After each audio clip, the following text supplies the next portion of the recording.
Jesus raises the widow's son.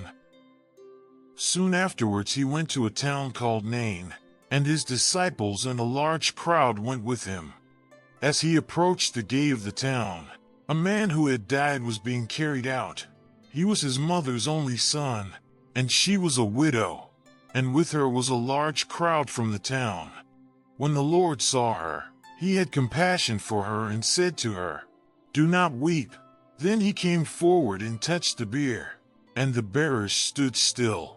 And he said, "Young man, I say to you, rise." The dead man sat up and began to speak, and Jesus gave him to his mother. Fear seized all of them, and they glorified God, saying, "A great prophet has risen among us, and God has looked favorably on his people." This word about him spread throughout Judea and all the surrounding country.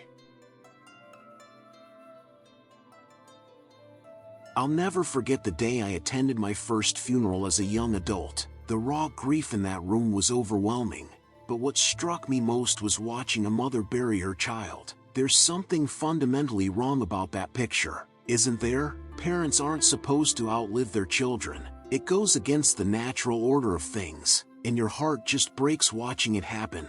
That's exactly what Jesus encountered at the gates of Nain. Picture this scene. Two crowds are about to meet. One crowd is full of life, following Jesus with excitement and hope. The other crowd is wrapped in death, carrying a young man to his grave. And caught between these two realities is a widow, a woman who has now lost everything. In that culture, losing her husband was devastating enough, but losing her only son, that meant complete destitution, no social security, no future. But here's what gets me every time I read this story. Jesus wasn't invited to this funeral. Nobody called him.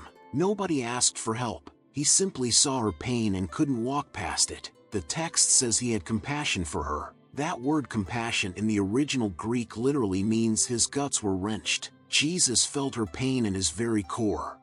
I think about this whenever I'm having a rough day and wonder if God really sees what I'm going through. This story screams, yes, he sees. He sees the single mom struggling to make ends meet. He sees the parent watching their child battle addiction.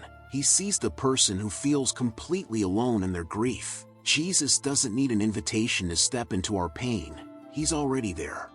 What happens next is beautiful and bold. Jesus tells her, "Do not weep." Now, if anyone else said that at a funeral, we'd think they were insensitive, right? But Jesus says it because he's about to do something about it. He doesn't just offer empty comfort, he brings real hope. He touches the coffin, which would have made him ceremonially unclean, by the way, and speaks with absolute authority. "Young man, I say to you, rise."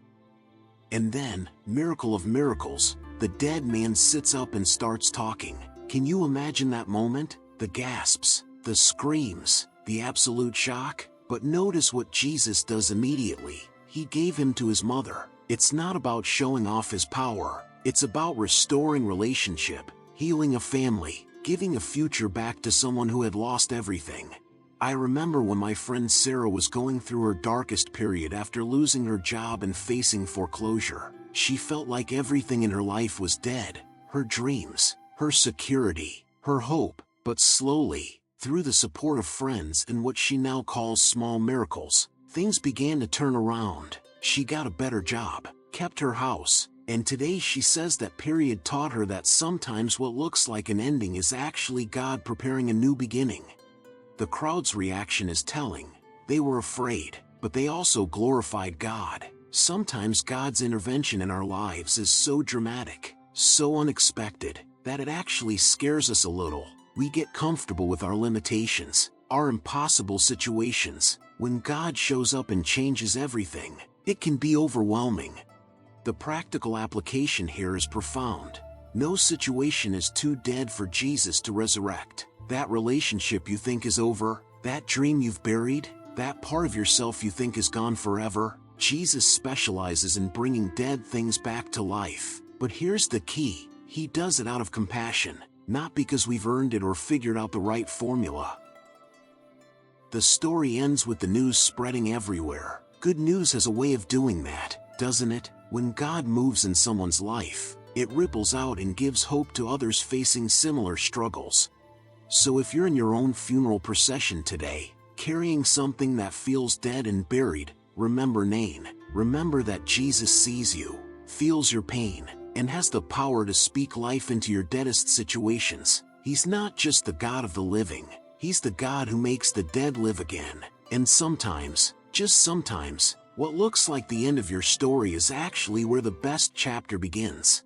This miracle happened at the town gate, the place where life and death, hope and despair meet. That's often where we encounter Jesus too, at the intersection of our deepest pain and His deepest love. He doesn't wait for us to clean up our act or get our theology straight. He sees our tears and steps in.